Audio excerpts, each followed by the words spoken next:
Stop, शाबाश। Haemostasis का क्या मतलब है कि ब्लड स्टॉप हुआ है, ठीक है। ब्लड का फ्लो क्या होता है, रुकना, बिल्कुल ठीक है। तो जब ब्लड रुकता है तो वहां पर क्या होता है, ब्लड क्लॉट बनता है। तो हीमोस्टेसिस क्या है? It is a process in which blood clot is formed at the site of vascular injury, ठीक है। तो इस तरह का ये जो वो सेला से जो होता है ना क्लॉट, वो एक्टिवेट वो बनता है, ठीक है। अब हम देखते हैं हीमोस्टेसिस होती कैसे है। इसके ना कुछ क्या नाम है, स्टेप्स हैं। मैं वन बाय वन इसको हम लेकर चलेंगे, ठीक है। जहां पर आपको कोई मसला हो तो वो आप मुझसे पूछ लेना उस वक्त।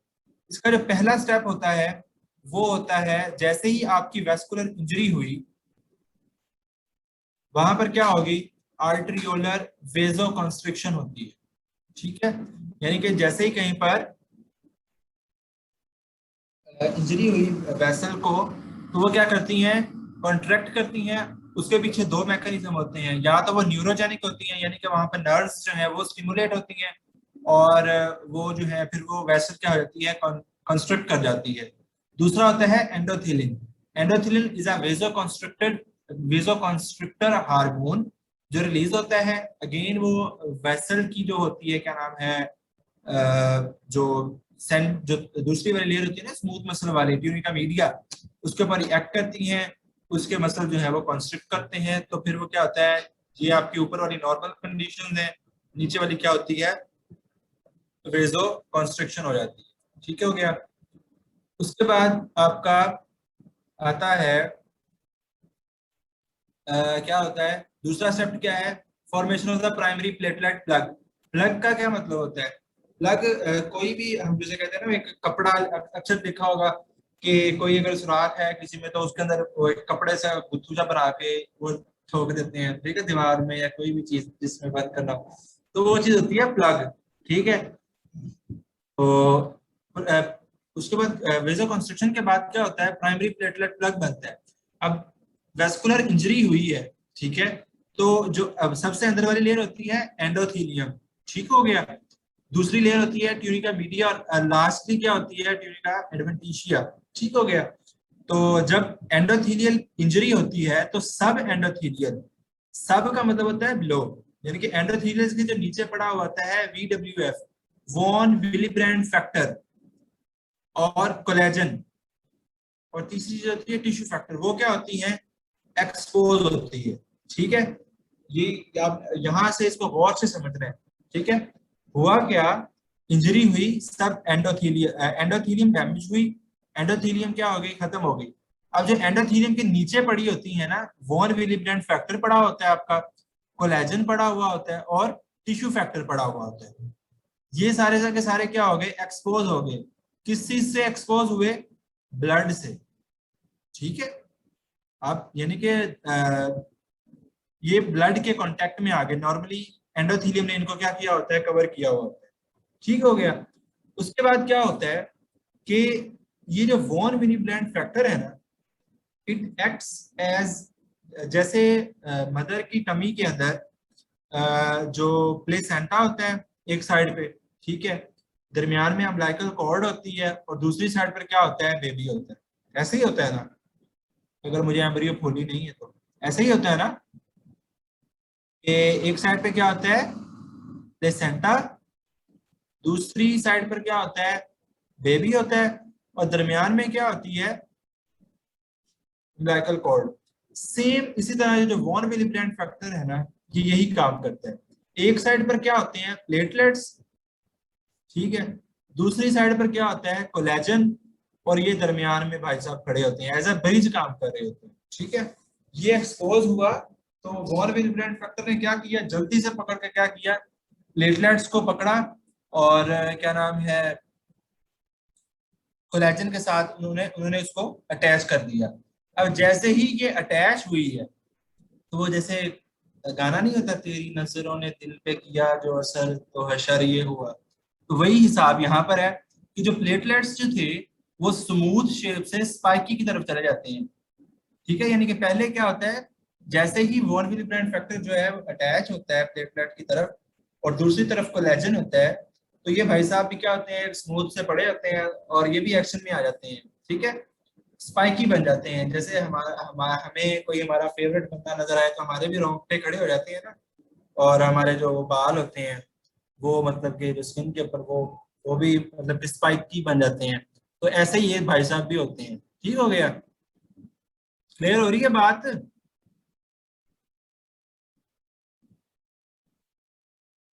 तो इसी तरह फिर जब आपने देखा होगा अक्सर फिल्मों में वो हीरो हीरोइन को देख के गाल पे हाथ रखता है और वो गाल को सुखाता है और पीछे से उसके दोस्त शोस्त आ जाते हैं। तो बिल्कुल ऐसे यही हुआ है कि एक प्लेटलेट्स को वॉन विलिब्रेंट फैक्टर ने कोलेजन के साथ यस करवाया है, उसके पीछे जो होते हैं वो दूसरे प्लेटलेट्स भी हो जाते हैं, वो क्या होते हैं, एग्रीगेट हो जाते हैं, उसके पीछे आ जाते हैं। ठीक हो गया, ये वाली चीज क्लियर हुई है? पहली चीज क्या थी, वेजो कंस्ट्रक्शन हुई। दूसरी चीज क्या थी कि आपकी सब एंडोथेलियल चीजें जो हैं वो क्लियर, वो आपकी एक्सपोज हुई हैं। तो वॉन विलिब्रेंट फैक्टर जो वहां पे पड़ा हुआ था उसने प्लेटलेट और कोलेजन का क्या किया, इनका सीन यस करवा दिया। प्लेटलेट्स ने अपनी शेप चेंज की, स्मूथ टू स्पाइकी। ठीक हो गया, थोड़े से वो डैंडी हो गए, और उसके पीछे से वो जिसे कहते हैं दूल्हे के यार आ गए, एग्रीगेशन ऑफ अदर प्लेटलेट्स होगी। अब इसके पीछे क्या मैकेनिज्म होगा उसको हम आगे एक्सप्लेन करेंगे, फिलहाल हम थोड़ा सा एक जनरल कहानी पढ़ रहे हैं। ठीक हो गया, क्लियर है ये स्लाइड? कोई और जवाब दे?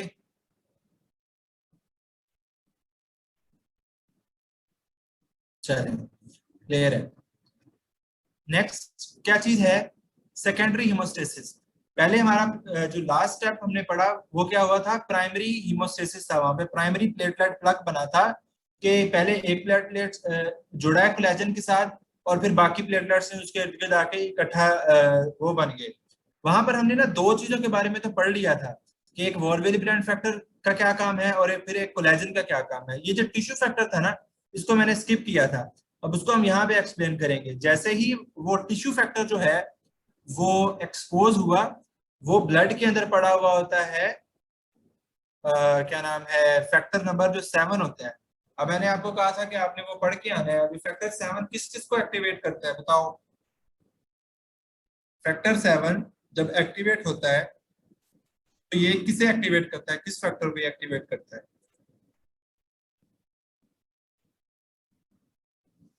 जी बच्चों, आज निजरा सो रही है मेरे ख्याल से, लेक्चर लगा के ना, मुझे लगता है।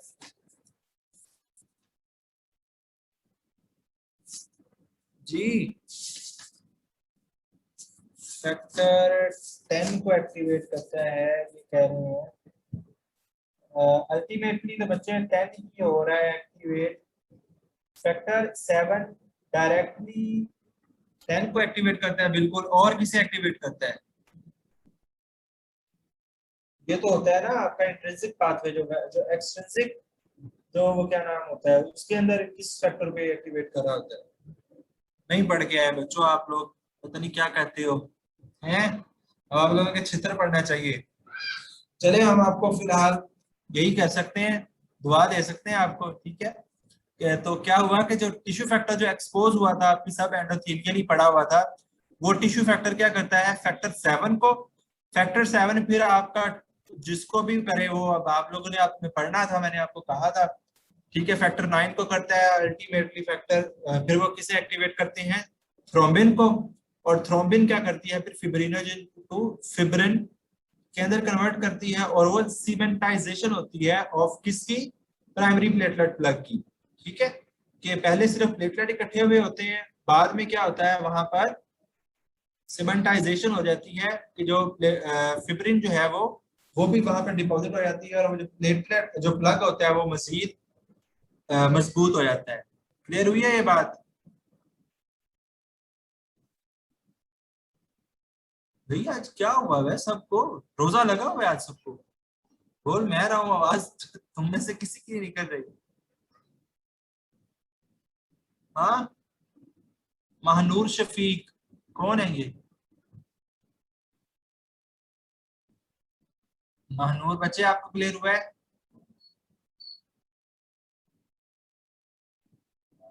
मुझे लगता है सारे वो क्या इंट्रोवर्ट्स होते हैं, वो इकट्ठे हुए हैं, वो एक मैसेज करके भी बड़ा वो ग्रुप में ना वो सीने साफ कर रहे होते हैं, कुछ बच्चे होते हैं ऐसे। वो सियालकोट वाला वाली बच्ची। अच्छा आप नहीं है, कोई नहीं बच्चे, आज चैप्टर हमने आज ही स्टार्ट किया है, कोई मसला नहीं। सुहाना शाहिद, हाँ सॉरी। आपको भी क्लियर हो गया, चलें नेक्स्ट चलते हैं अब हम। लास्ट जो चीज होती है, अब देखें भाई, खबर आ गई है, हर खबर पर नजर। एक्सप्रेस न्यूज वाले वो क्या कर रहे हैं, this just and there is yellow plaque build up in blood vessel I-93, I all lanes are block. ठीक है, क्या हुआ है आपका, जो प्लेटलेट्स हैं उन्होंने मिलके और फिब्रिन ने मिलके एक ब्लॉकेज की हुई है। ठीक है, तो अब इन्होंने यहाँ पर येलो प्लेग क्यों लिखा हुआ है? हम्म, येलो क्यों लिखा हुआ है? हर चीज की एक रीजन होती है ना। बताओ भाई, कोई बताए मुझे येलो क्यों लिखा हुआ है, रेड क्यों नहीं लिखा हुआ? हालांकि हम जो देखते हैं प्लॉट बना हुआ वो रेड होता है। गलत लिखा हुआ है। जी बच्चों, एस्ट्रोल एथ्रोस्क्लेरोटिक। अच्छा, हाँ ये भी हो सकता है। ठीक है, गुड हो गया, ब्लैक इज येलो। हाँ बच्चे, जो प्लेटलेट्स होते हैं ना वो बेसिकली वो रेड नहीं होते, वो होते हैं येलोविश। ठीक है, अब ये जो क्लॉट बनता है वो रेड क्यों होता है, उसकी आपको रीजन आगे बताएंगे। ये फैटी प्लैक भी हो सकता है, वैसे आप लोगों की बात भी ठीक है, बिल्कुल ठीक है, फैट की वजह से हो सकता है। वो आप चले जाते हो एथेरोस्क्लेरोसिस की तरफ, लेकिन अभी फिलहाल हमने इसको इसी के हवाले से एक्सप्लेन भी करना है। ठीक है, वो आपको मैं नेक्स्ट चल के बताता हूँ कि ये जो बेसिकली जो अगर प्लेटलेट्स इकट्ठे हो और फिब्रिन इकट्ठी हो तो वो येलोविश ही स्पॉट बनता है।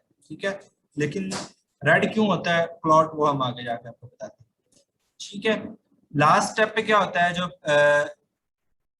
क्लॉट की स्टेबलाइजेशन होनी होती है, जो क्लॉट बना हुआ होता है उसके अंदर जो फिब्रिन होती है वो कॉन्ट्रैक्ट करती है और साइज छोटा हो जाता है उसका, और वो एक मजीद डेंस सिलेबस हो जाता है। और डेंस कहता हूँ, सिलेबस कह रहा हूँ, डेंस चीज बन जाती है। ठीक है, ये हमारा हो गया, जिसे कहते हैं ना एक मोटा मोटा आपका हीमोस्टेसिस कैसी होती है। कौन स्टेप रिवाइज करेगा, एक एक बंदा स्टेप बताए मुझे इसका। जी सुभाना बच्चे, आप पहला स्टेप बताओ, हीमोस्टेसिस का क्या था, क्या हुआ था? सॉरी सुभाना मैं पढ़ रहा हूँ, सुहाना है आपका नाम, सॉरी। सुहाना बच्चे बताओ, पहला स्टेप क्या था? मस्कुलर इंजरी हुई है, हीमोस्टेसिस होना है वहां पर, पहला स्टेप क्या होगा? जी,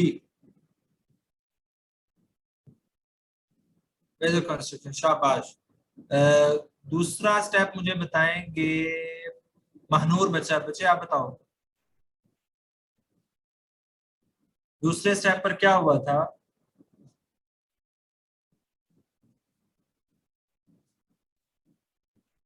बच्चों अभी 24 स्लाइड्स हुए हैं, 41 पे जाना है, हमारी लेक्चर का टाइम 1 घंटा हो चुका है, जल्दी जल्दी बोला करो। नहीं पता? पहला स्टेप है वेजो कंस्ट्रिक्शन, दूसरा स्टेप है प्राइमरी प्लेटलेट प्लग, तीसरा स्टेप है सेकेंडरी प्लेटलेट प्लग, चौथा स्टेप है क्लॉट की स्टेबलाइजेशन। ठीक है, अब हम आगे चलते हैं। हाँ जी, अब इसका तो जवाब सबको ही आना चाहिए, जल्दी बताओ। मैं तुम लोगों को बोर नहीं होने देता, तुम लोग मुझे ऐसा बोर करते हो कि बस मेरा दिल करता है मैं भाग जाऊं। बताओ। हाँ शाबाश, ये देखा ना, जब ये लड़के ऐसी चीजों पे भाग के आते हैं। अजद, पुत्र तू मुझे अब मिले सही, जिस दिन तूने मुझे मिलना है, तुझे मैंने मुर्गा ना बनाया था तो। ठीक है, आगे चले।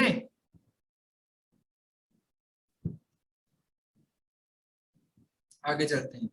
अब हमने देखना है कि प्लेटलेट्स के अंदर क्या होता है। अब ये अगर तुम्हें ना याद होगा ना, ठीक है, कि ये प्लेटलेट्स के अंदर क्या होता है, तो मैंने खुदकुशी कर लेनी है। प्लेटलेट्स को हम डाइसेक्ट कर रहे हैं, तो प्लेटलेट्स के अंदर क्या क्या होते हैं। प्लेटलेट्स के अंदर ना तीन चीजें होती हैं जो हम जिनका हमारे हमसे मेजर कंसर्न है। एक होते हैं अल्फा ग्रेन्यूल, दूसरे होते हैं डेल्टा ग्रेन्यूल, और तीसरे होते हैं थ्रोम्बोक्सिन A2। ठीक है, इसके साथ मैंने एस्पिरिन लिखा हुआ है, एस्प्रिन मैंने इसलिए कहा है कि जो एस्प्रिन जो हम गोली खाते हैं डिस्प्रिन की, वो थ्रोम्बोएक्सिन A2 एक एंजाइम होता है, उसको इनहिबिट करती है। ठीक है, ये क्लिनिकल साइड होती है आपकी वो। अल्फा ग्रेन्यूल और डेल्टा ग्रेन्यूल, इसका जो कंटेंट्स होते हैं ना, वो बड़ा फेवरेट क्वेश्चन होता है। ठीक है, अब ये आपको अगर यहाँ पर नहीं याद हुए ना, तो पुत्र मेरे लिए बहुत बड़ा ये फेलियर हो गया आप लोगों को, ये वाले मैं कंटेंट्स ना याद करवा सका। अल्फा ऊपर देखो मैंने दो तरह से लिखा हुआ है, अल्फा एक जो नॉर्मल स्पेलिंग होते हैं और एक दूसरा होता है जो देसी स्पेलिंग है, अल्फा स्पेलिंग, अल्फा। अब यहाँ पर फा जो बड़ा लंबा लिखा हुआ है, तो यहाँ पर जो इसके कंटेंट्स हो गए ना अल्फा के अंदर, सबके अंदर एफ आएगा। ठीक है, सबसे पहली चीज है फिब्रिनोजिन, दूसरी चीज है फाइब्रोनेक्टिन, तीसरी चीज है von Willebrand factor, again F आ गया। अब यहां पर है कोआगुलेशन फैक्टर 5, अगेन एफ से स्टार्ट हो रहा है। प्लेटलेट फैक्टर 4, अगेन एफ से स्टार्ट हो रहा है। और लास्ट पे क्या है, platelet derived growth factor, again F आ रहा है इसके अंदर। क्लियर हुई है? अल्फा ग्रेन्यूल्स के कंटेंट्स को आपने किस तरह से याद रखना है, all have F in it. ठीक है, एफ से फाइब्रिनोजिन, एफ से फाइब्रोनेक्टिन, एफ से वॉन विलिब्रेंड फैक्टर, एफ से कोआगुलेशन फैक्टर 5, एफ से ही प्लेटलेट फैक्टर 4, और लास्ट पे क्या है, प्लेटलेट ड्राइव ग्रोथ फैक्टर। ठीक है, क्लियर होगी, याद हो जाएंगे।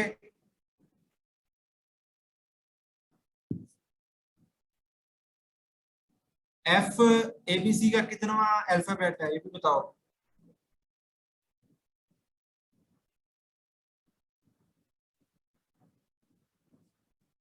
छठा, तो ये भी छठा है, इसमें भी 6 चीजें एफ के साथ। ठीक है, F F F F F F, okay हो गया।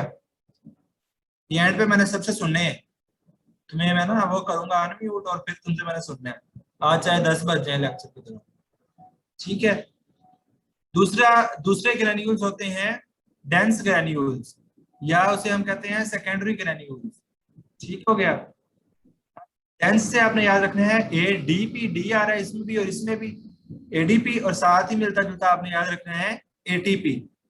ठीक हो गया, एडीपी एटीपी, और सेकेंडरी के एससीसी जो हम लिखते होते हैं वही आपने यहाँ से याद रखना है, एस से सेरोटोनिन, ई से एपिनेफ्रिन, और सी से क्या याद रखना है आपने, कैल्शियम। जी बच्चों, हुआ है क्लियर?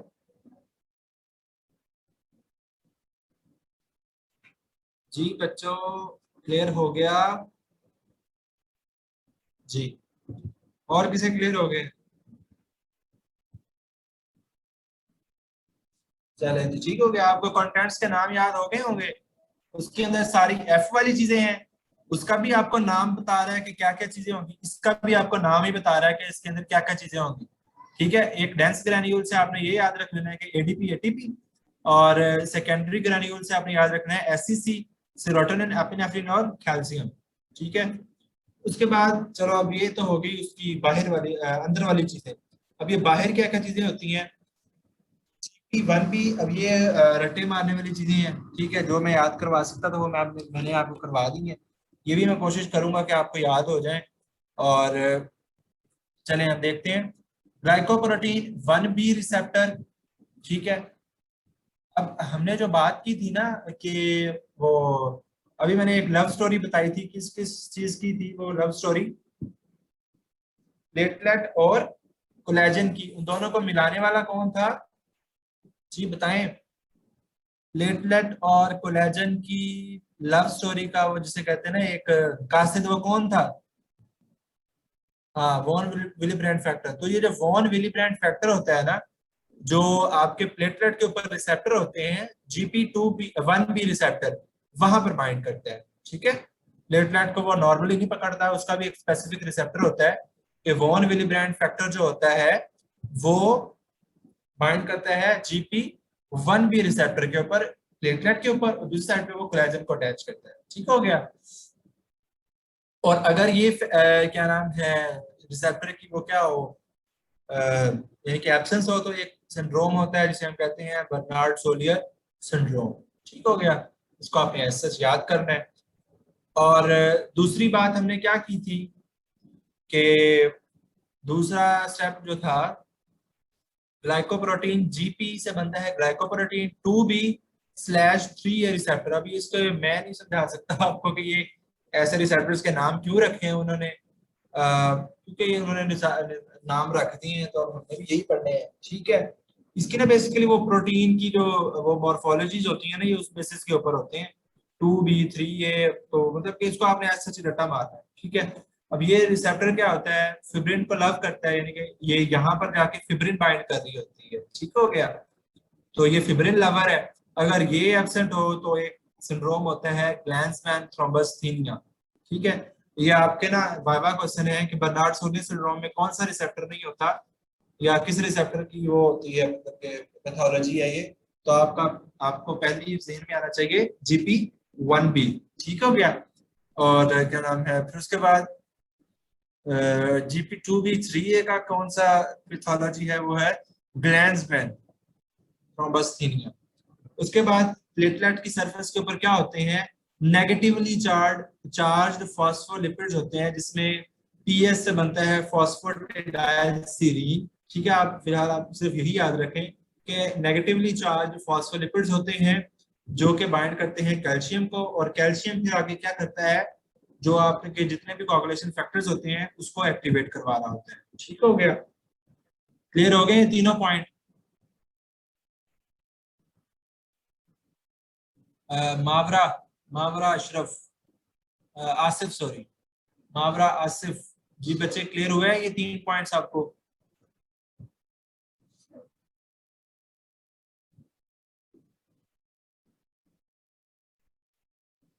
मावरा सो गई जी, बाकी किसी को क्लियर हुए हैं? सना इजाज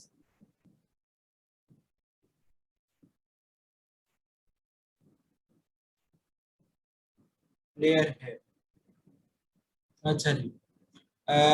उसके बाद मैंने आपको एक बात वो एक वो रखी थी आपके जहन में, एक क्यूरी, कि जो हमने देखा है प्लेटलेट्स जो है वो पेल होते हैं, लेकिन जो ब्लड क्लॉट बनता है वो रेड होता है। तो ये जो पी सिलेक्टिन होता है ना, हमने पूछा है कि what is on the surface of platelets, हम ये सरफेस ऑफ प्लेटलेट्स की बात कर रहे हैं, तो वहां पर रिसेप्टर पड़ा होता है पी सिलेक्टिन। जो पी सिलेक्टिन होता है ना, वो जो प्लेटलेट एक्टिवेट हुआ हुआ होता है, तो वो क्या करता है, बाइंड करता है टू द आरबीसीज, ठीक है। जिसकी वजह से आरबीसीज भी क्लॉट के अंदर आ जाते हैं और क्लॉट का कलर क्या होता है, रेड होता है, ठीक हो गया। और लास्टली एक चीज होती है प्रोटीएज एक्टिवेटेड रिसेप्टर, ठीक है। और प्रोटीएज इसको आगे हम जाके क्या नाम है एक्सप्लेन करते हैं, ठीक है। यहाँ तक कि आपको 4 ऊपर वाले पॉइंट क्लियर हो गए हैं ना, कि पी सिलेक्टिन का क्या रोल है, कि वो कैप्चर करता है आपके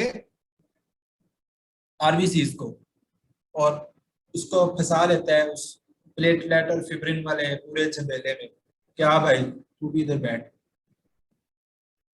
अगेन वही आपकी क्या नाम है, जो पहले हमने बातें की हैं कि GP1B रिसेप्टर की अगर डेफिशिएंसी होगी तो बर्नार्ड सोलियर सिंड्रोम होगा। और दूसरी डेफिशिएंसी हमने पढ़ी थी GP2B3A कॉम्प्लेक्स की, तो उससे क्या होगा, ग्लैंसमैन थ्रोम्बोस्थेनिया हो जाएगा। और एक सिंपल सी बात है कि अगर वॉन विली ब्रांड फैक्टर ही क्या नाम है ना हुआ, तो डेफिशिएंसी से जो डिजीज होगी वो होगी वॉन विली ब्रांड डिजीज। और यहाँ पर अगर आप गौर करें तो आप देख रहे हैं कि वॉन विली ब्रांड फैक्टर, ठीक है, ये नीचे पड़ी हुई है कोलेजन, ये वॉन विली ब्रांड फैक्टर है, और ये कहाँ पर बाइंड कर रहा है, GP1B रिसेप्टर पे। और वो कहाँ पर है, ये आपका बड़ा सा जो ऑरेंज सा है वो क्या है, प्लेटलेट, ठीक है। यहाँ तक क्लियर है सबको? क्लियर है, गुड हो गया। एक चीज होती है प्लेटलेट एक्टिवेशन, ठीक है। यार एंटरटेनमेंट की मैंने यहाँ पे कोई चीज नहीं डाली, भूल गया मुझे, काफी लंबा हो गया काम। हाँ जी, चले कोई और ही एंटरटेन करते हैं हमें। है किसी के पास कोई लतीफा शतीफा कोई चीज?